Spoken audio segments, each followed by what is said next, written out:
Welcome back to Second Breakfast and our ongoing coverage of A Game of Thrones, bringing you the best thoughts, theories, and literary analysis this side of the wall. There you Let's go. Keep it simple. Let's just keep it simple. We don't have to get too complicated with that. We're discussing Jon Chapter 8 from the first Song of Ice and Fire novel today. But before we get into our thoughts and theories, and I've got a bunch of fun stuff about Targaryens and burns and ice and fire, Maggie, what happened in this chapter? Spoilers for the book and the show. Yes, let me tell you. So you informed me right before we read this that this is the second to last Jon chapter of this book. So we are starting to get towards the end here. Like we're in the home stretch. We're about to hit all of like people's last chapters. This is really exciting and strange all at once. Means we'll get to start to do some retrospective work. I know. As we get all these curtain calls. Yeah, it's going to be really interesting. I mean, it's like we're going to be done in, I think, April, if the math is right. But so that feels far away, but also like we only have one more Jon after this. Like that's wild. Anyway, here's what happens.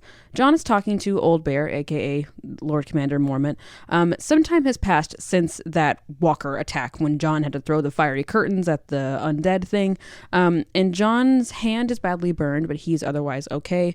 Lord Mormont is also fine, just, a little shaken, and he had to chop off his beard, which is pretty sad, I guess. I know men get attached to their beards or something.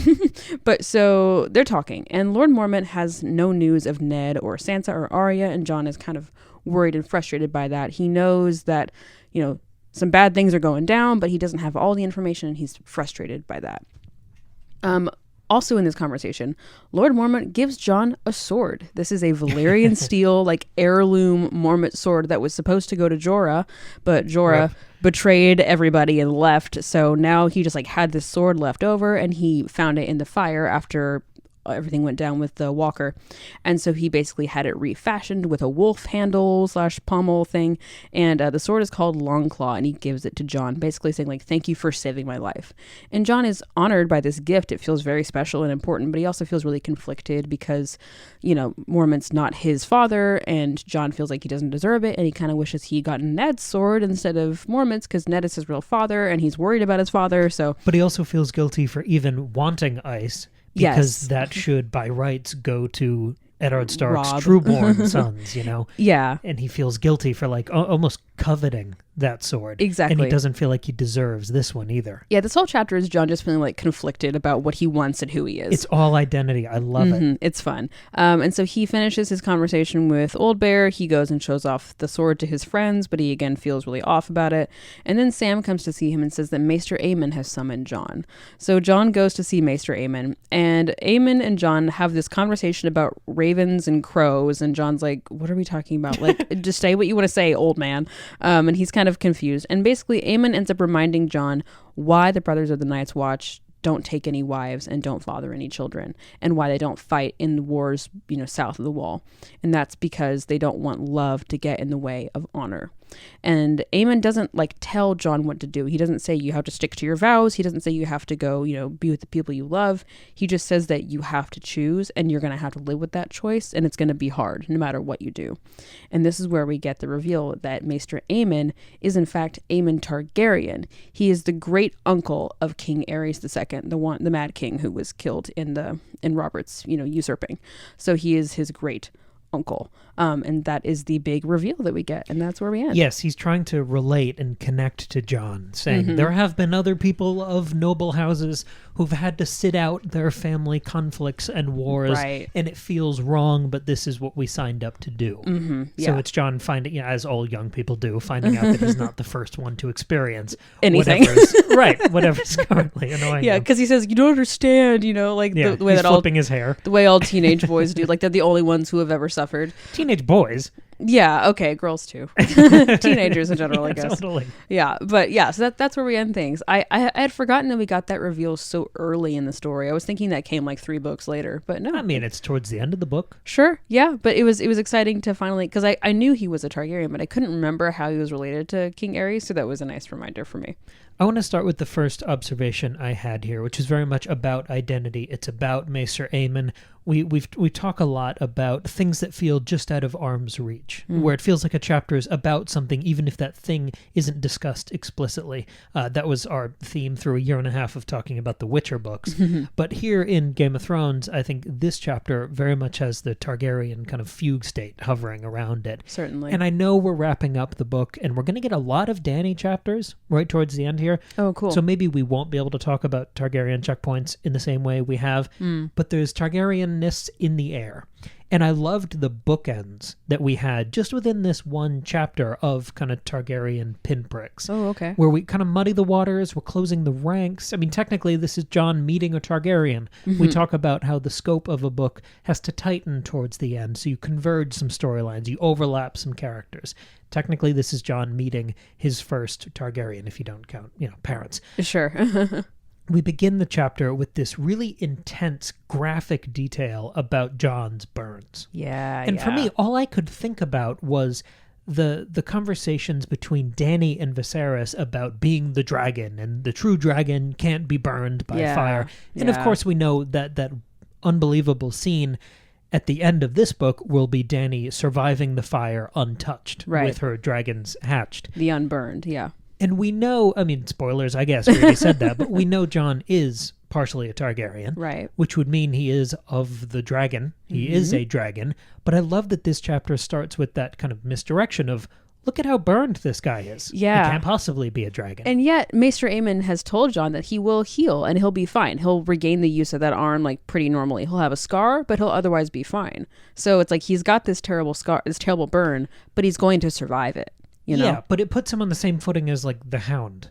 Sure. Just, burn victims. Just a normal person who's been burned by victims. fire. Yeah, right. Versus someone like Dany, where there's this like mystical quality where they're untouched by the elements. Why do you think that is? Do you think it's because Jon's not a true, like, a pure blood Targaryen? I think every identity question with Jon is muddied and complicated. Even when he gets the sword here, which I'm sure we'll talk about later, it's a bastard sword. There's this hedging. There's this qualifier on every part of his being.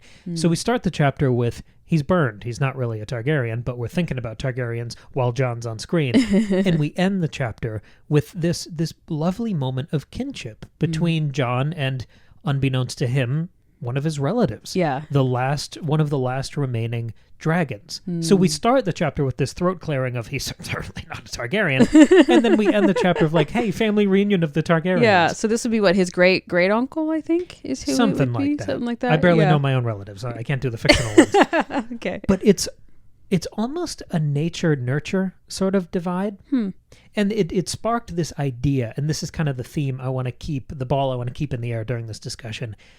To me, Jon is a misfit of Ice and Fire. Because he is, more than anyone else in this story, he belongs in both worlds. He's got a foot in both worlds. And I think that's important, the preposition there, the ice and fire. Because a lot of this chapter is about ice or fire. It's about that division. But for me, Jon has always been the bridge there. And so much of the imagery, and feel free to jump in here, so much of the imagery in this chapter is about that uncomfortable coexistence of ice and fire, that cross-pollination.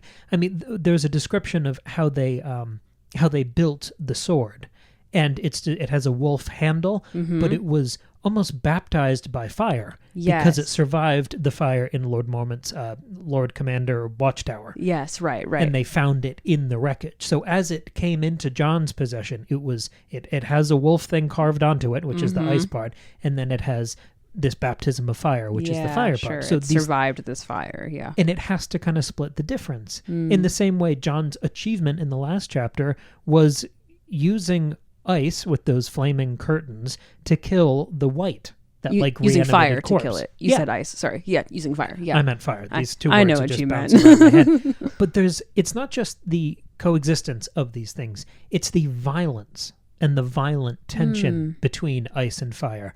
When he talks about being burned, we get all those graphic, awesome, gnarly descriptions of horrible. how messed up his hand and arm are at the beginning. The only relief he can find for his hand, and when he dreams, it's on fire. So he plunges his burning hand into snow. Like, there's such a violence to it. That's true. They're not like casually coexisting alongside each other. They are in conflict constantly. It's extremes. It all feels so unsustainable. Interesting. Yeah, I this like conflict and duality of identity you're talking about is something I picked up a lot here too. Less so about ice and fire, but more about Jon's Stark versus Targaryen thing, which is the same, I guess, ice versus fire, Stark versus Targaryen. It's all shorthand and iconography. And I found that through this discussion about hands. Like I was really fixated on hands here. So let me kind of break it down for you. That's why I slowed down for you. Yeah, so let me break it down. So Jon's right hand is burned. Jon's right hand is has been burned by fire, which we think of as this like fire being a Targaryen situation, but also done in service to the Night's Watch. Because when I was first breaking this down, I was like, it's sort of Jon's is like battling between his Stark identity and his Night's Watch identity. But I think it actually might be Targaryen instead of Night's Watch. But the point is that it's muddy because he burns his hand in service to the Night's Watch, but through this like very Targaryen act. So it's kind of either or. But so we've got that going on. He's always got his dominant hand has been injured with a burn, and his left hand is the one that is doing just fine, but it is his non-dominant hand. And over the course of this chapter, he like does different things with his hands, and I think that might tell us something about him. So on the one hand, when he takes Longclaw for the first time, when he accepts the sword, he grabs it with his left hand because his right hand is injured, but his left hand is his non-dominant hand. And so it says when he's holding the sword, it feels kind of clumsy. And so if you want to think about his left hand as ice, his left hand as being his Stark identity, it feels clumsy holding this Longclaw sword, maybe because that left hand would rather hold Ned's sword, Ice, the Stark sword. Maybe that's what it is. Which he mentions having been allowed to hold and almost practice with during his youth. Yes. So that would be a familiar sword in his hand. Exactly. Even if you zoom out of the literal, like, yeah, it's his non-dominant hand, of course it's going to be clumsy. Like, more figuratively, that clumsiness makes sense.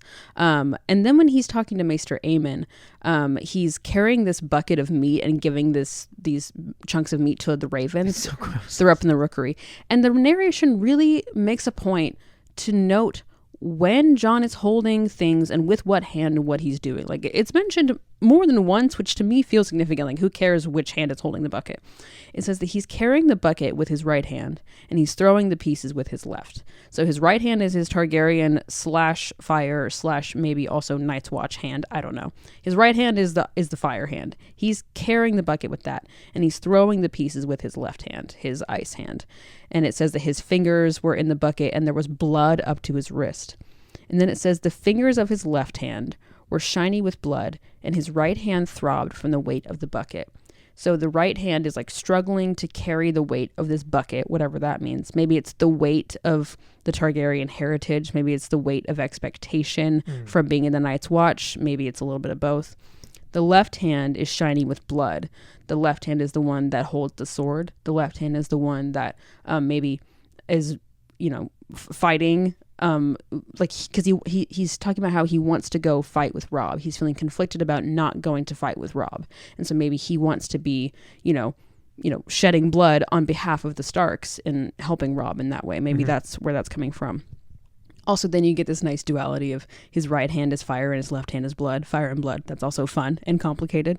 And part of that Targaryen lore. That's yes. great, yeah. And then near the end of that scene, it's Jon, it all kind of comes together. It says that Jon took the bucket in both hands and flung the rest of the slops through the bars. And then the ravens all go nuts. So he sort of like gives up trying to do two different things. Rather than one hand doing one thing and one hand doing the other, he picks up the bucket with both hands and throws it all in there and sort of changes it up. And I think we can understand this sort of coming together and refusing to choose by thinking about the sword. Because the sword that he's given, it's not a two-handed sword, but it's not a one-handed sword. It's a hand and a halfer, sometimes named a bastard sword. So what I took from all of this is that Jon's conflicting identity, his ice and fire, his Stark Targaryen, his, normal person, like bastard Night's Watch identities, whatever the duality you want to talk about, for him, it's not as simple as choosing one or the other. Maester Aemon says, my central quote here was when Aemon says, if the day should ever come when your Lord Father must needs choose between honor on the one hand and those he loves on the other, what would he do? So this idea of you got to choose one hand. I think what we take away here is that Jon cannot do that. He can't choose Stark or Targaryen. He can't choose Night's Watch or, do the right thing. He can't choose leader or brother. He has to sort of do them all at once, but not like they're peacefully coexisting. Like you're saying, ice and fire can't comfortably coexist with one another. There's violence and conflict, and it's much more complicated than I think they only coexist within Jon Snow. I think that's why he's this magical character. When you said him using two hands to unload the bucket. Mm-hmm. I don't view that as giving up, which is how you framed it. Sure. I view that as cooperation. I think that is him bridging the gap. I'm trying to make sense of, just to kind of chart this out quickly. In my head, and I want to see if we diverge on this, in my head, Jon has two parts to him. He has the ice and the fire. He has the Stark part and the Targaryen part. The arc of this particular novel seems to be introducing a third piece of his identity, which is this Night's Watch thing. Mm-hmm. You seem to be putting that more on the Targaryen side of the binary. I very much put it on the Stark side. Yeah, I think that's one where it can kind of, you can see it in both ways. And I think just for the hand metaphor here, it makes more sense being on the right hand, the Targaryen side. But I could definitely see it being on the left as well. Because so much of it is taking oaths. So much of it is sacrificing to protect other people for the greater good. Winter is coming. It's duty, it's honor, it's obligation, it's camaraderie. And I see the Targaryen part as much more violent and solitary and maverick. Individual, exactly. So maybe that's where we diverge here. Because no, I could totally see that too. I mean, you could argue either way because he takes Longclaw with his left hand, and he's taking Lord Mormont's sword with his left hand. So you could put the left with the Targaryen. I mean, with the Night's Watch thing. That could be more on the left hand side, closer to the Stark ice thing. I totally see what you're saying. But none of it's simple. Well, that's the point. Yeah, the voice for the obligation and duty and honor of the Night's Watch lifestyle is a Targaryen. Yes, right. And even then, there's nothing simple about the identity conversation in this book. And to complicate it more, when Aemon says, like, what would your Lord Father choose? Yeah. Jon doesn't have a very good answer. Like, he doesn't have a clear answer. He says he'll do whatever's right. And you're like, well, what does that mean, Jon? But has he ever seen Ned truly tested? Right. And we know that Ned is being tested by that exact thing right now. And we know from, hindsight that he's about to make a choice that's not going to work out. So it's more complicated. It's not just like, well, it's either honor or not. It's like even Ned, who's like this poster child for honor, is conflicted. And even then, if he does choose the most honorable thing, it's not going to turn out to be the right thing for his survival or the survival or safety of his family. So it doesn't matter. I know. I was thrown by that moment too at the end, because it seems like Maester Aemon he's offering this kind of binary choice of stay or go, of ultimately fire or ice. Yeah. And that just hit me sideways. And I don't think I agree with that framing, which is fine. I don't either. Jon doesn't agree either. Yeah. But I don't, I mean, we have the benefit of spoilers, I suppose, of knowing where most of the rest of the books and all of the rest of the show are heading. Will Jon ultimately choose one side of himself, or do you view his endgame as him kind of splitting the difference? I think it's more splitting the difference. I think it's more, and not even that, I think it's more coexisting. And again, I think you're right. He's the only character where those two things really can coexist, because he doesn't, I mean, even at the very, very end, he doesn't like choose to be king. He doesn't like choose his Targaryen blood, be like, boom, I'm royalty, I'm king now.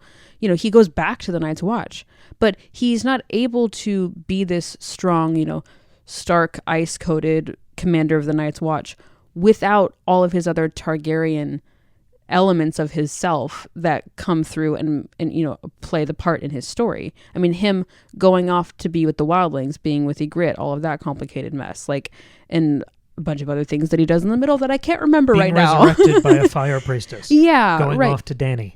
Yes, right, exactly. So he never does choose one. And I think, yeah, you're right. Maester Aemon has it wrong. That's what he had to do. He had to choose one or the other. And he is clearly conflicted by the choice that he made. You can tell he's like kind of regretting the choice he made. I mean, he's not advocating for one direction or the other, but even Maester Aemon, who is viewing this as this binary thing and did make a single choice, is feeling conflicted about it. So no, I don't think Jon ever ends up just choosing. I'm not totally sold on either direction. I'm kind of trying to play both sides of the fence just to see how these positions feel.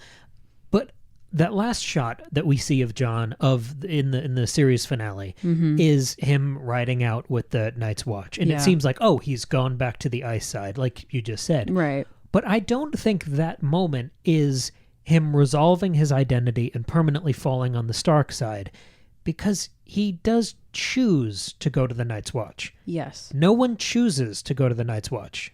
You're put That's in this true. like you're put in an impossible situation of, hey, do you want to be executed or do you want to go to this like prison camp? That's true. Him choosing like that agency, Mm-hmm. which is such a, I mean, the ability to choose your fate in this world, that level of dominance and control and freedom, it's mostly reserved for Targaryens. True. So I think it's a Targaryen act to choose your fate, but he's choosing the Stark thing. Like he's choosing a life of obligation. So they're coexisting. Which is not a choice made out of a... Do you know what I mean? Yes, I do. It's a bit of both. And I mean, and that's how his story begins. He chooses to go to the Night's Watch at the beginning. Like, that's what he wants to do. He feels like it's the best choice for him given his circumstances. But, like, he could very comfortably just live at Winterfell the rest of his life. As long as he, like, stays on the right side of Robb. He also could have been king after he killed Dany. I know, but I'm saying even like before he makes this initial choice to go to the Sure. Night's Watch, he didn't have to do that. He could have just like been like, you know, a knight to Robb and just like, you know, been a sworn bannerman or, you know, whatever the hell, and just like been friends with Robb and stayed there the rest of his life, and he would have been fine. Like, he still would have been a bastard or whatever, but like he would have been fine. But he chose to go to the Night's Watch because it seemed like, but it felt like out of a sense of honor, but it was still his choice. And so that's what he does in the beginning and the end. You're absolutely right. Nobody else does something like that. No. You know when you hold the back of two magnets together and they're pushing away, but you're holding them together? Yeah. That exists within Jon forever. Yes. I don't think that is ever resolved. I think it's him learning to live with those two or more than two parts of himself. Yeah, and like take like to their advantage as well, like using them to his advantage. But I think that's what threw me about Aemon's question, because the way he frames his own identity, he says he was once a Targaryen. Yeah. And I don't think, I mean, regardless of where we fall in the Jon Snow conversation,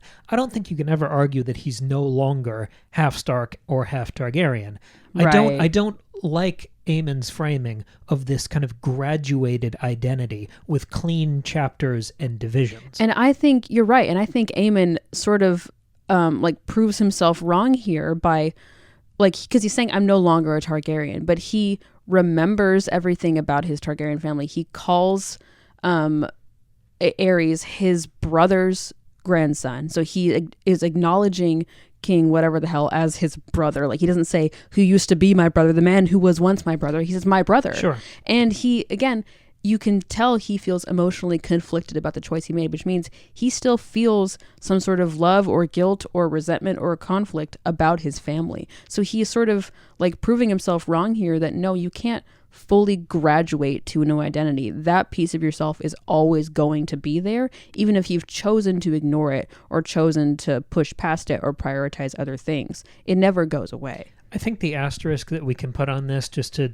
throw a bone to Maester Aemon, is that he doesn't know Jon at all. Yeah. He knows that this guy is being groomed for command and that he is important and that he just saved the Lord Commander's life, and he's trying to not rock the boat too much. He could just be lying.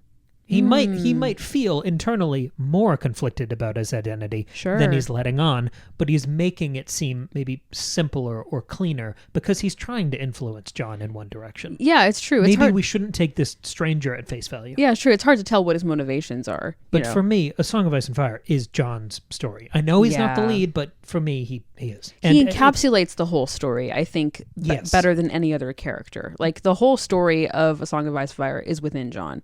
Compared to anybody else. Yes, it's him bridging that gap. And I think it's A Song of Ice and Fire. I love the title of this series. Me and too. I think the most important word there is and.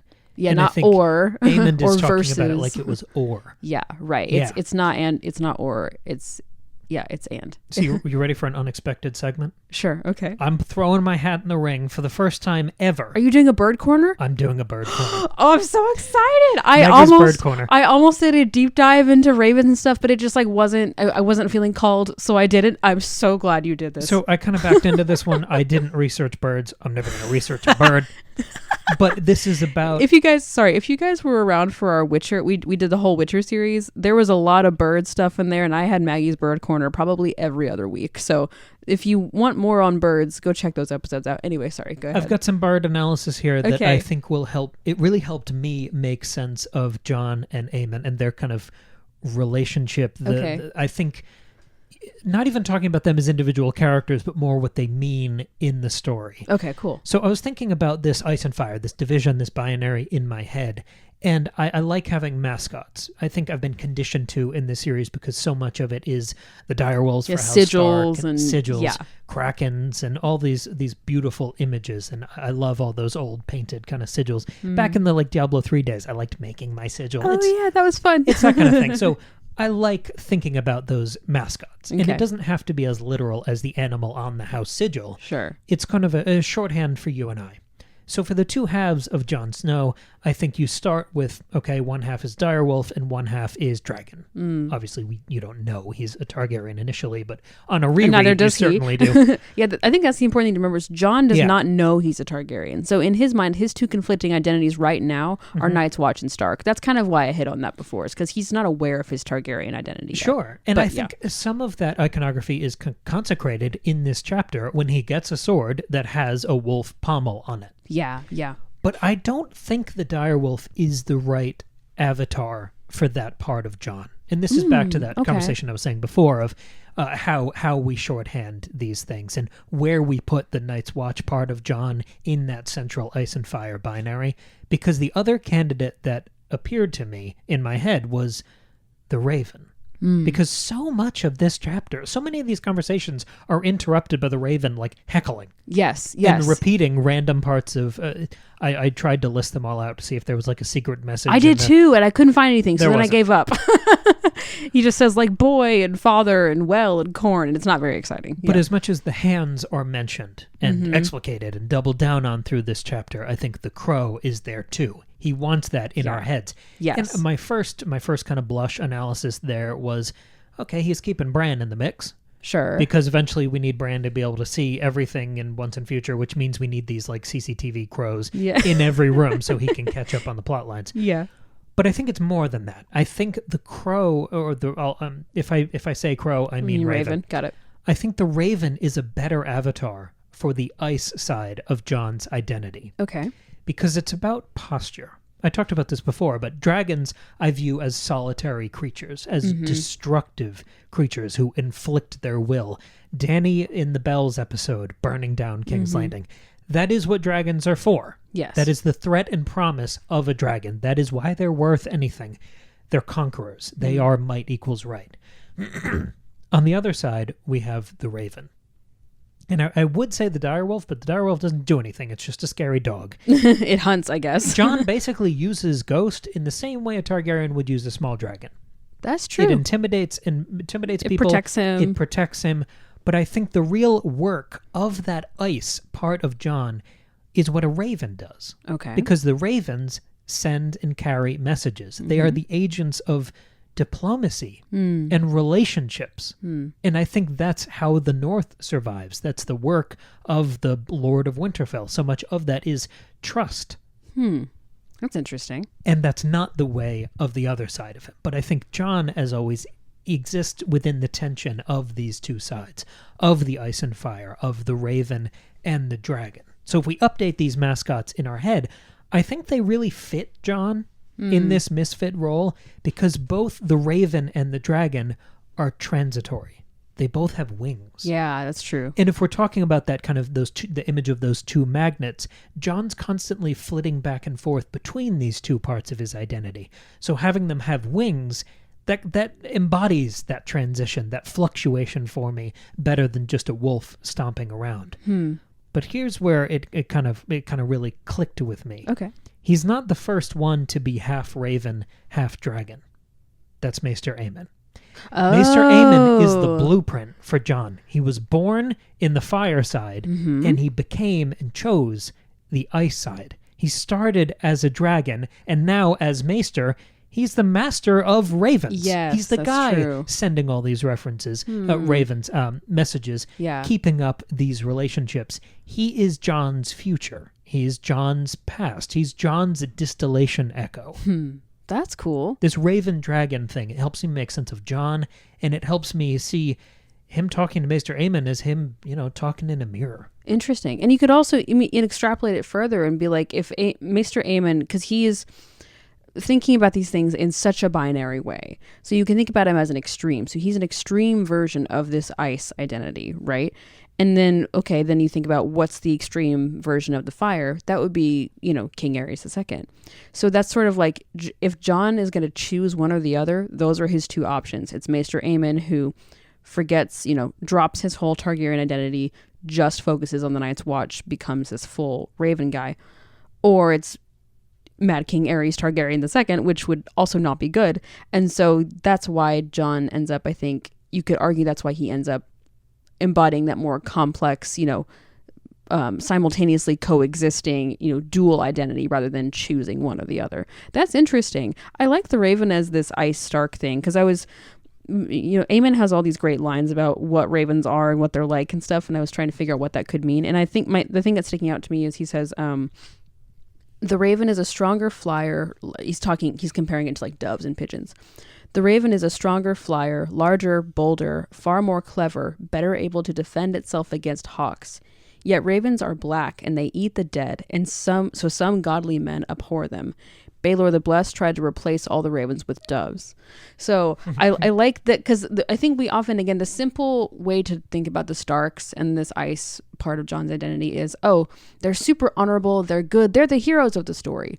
And they are honorable, but they're also tough. And like they worship the old gods, which to people in the South feels kind of barbaric and ungodly, right? So they've got this real darkness to them. Their words are winter is coming, winter meaning darkness, meaning the long night. So they are aware of the dangers of the world, and they're not just these beautiful, perfect white doves. They're actually these like dark, complicated ravens. So I like that as a Stark sigil. That's cool. And we associate these sigil animals with a given house because of the actions of kings and queens. This is all, it's borrowed from history. If Aegon the Conqueror didn't have dragons, they'd have something else on their sigil.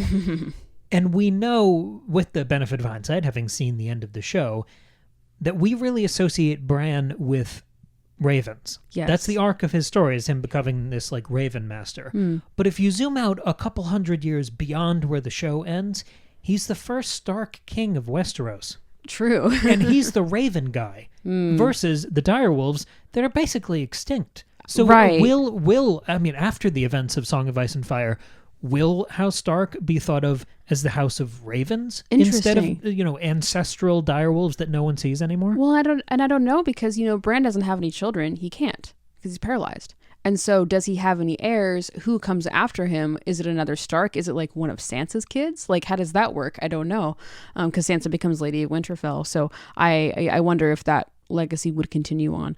And I want to know: are there any other houses in Westeros that have the Raven as their sigil? I doubt it. I feel like we would remember that, but I can't. Like on Littlefinger's there's a mockingbird. Sigil? Yeah. Okay. But that's one that he invented for himself. Sure. But and then I think that what about House they're Aaron? kind of the sigils of the Night's Watch. Yeah, House Aaron has some kind of bird. I think it's like a hawk or like a falcon or something.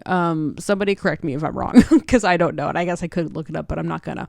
But that is interesting thinking about this Raven connection with the Starks. I've never really thought about that, but I like it and I want to keep thinking about it. Yeah, I loved how much of this chapter, because it was really just the exhale after the last Jon chapter. It was dealing with the aftermath of that, battle against the zombie. And the only big thing that happened here was him getting the sword, but most of the chapter took place within Jon's head.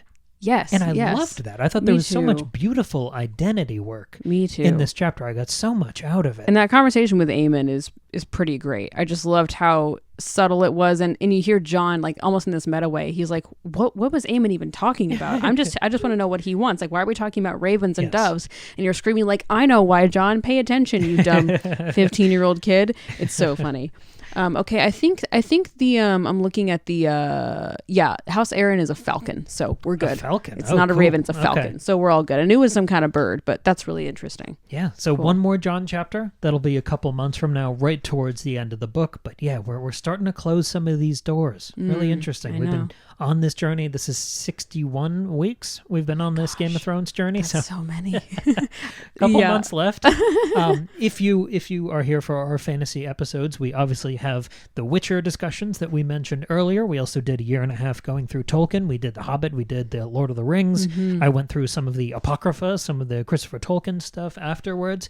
And if you're here for all of our general coverage. We have tons of horror episodes. We just released our second episode about Robert Eggers' Nosferatu this past Tuesday. That was fun. And, there are 470 other episodes that we've released over the past 5 years here. Yes. And there are even more bonus episodes over on Patreon. There's a Breakfast Buffet Roundup series that has 3 to 6 or whatever different works of art that we cover. Usually that's once a month. And for Game of Thrones fans, we have our entire Fire and Blood series over there, which is going chapter by chapter through that book. I think that's some of the best work we've ever done. It was really fun. If you want to hear us talk about Targaryens, that's the place to go. Yes. It's like a 12-part series. It was really great. So also final, promo here is that Cam's latest book, Lemon Tarts in Space, is available online. You can buy it as a paperback or as a wonderful audio drama. It is a light sci-fi dark comedy. It's basically Ridley Scott's Alien meets Monty Python. It's very funny and dark and strange and fun, and just it's a really good time. I highly recommend it. You can find that in the link down below. Thank you so much for supporting us and the show, and we'll see you next week with another brand new episode.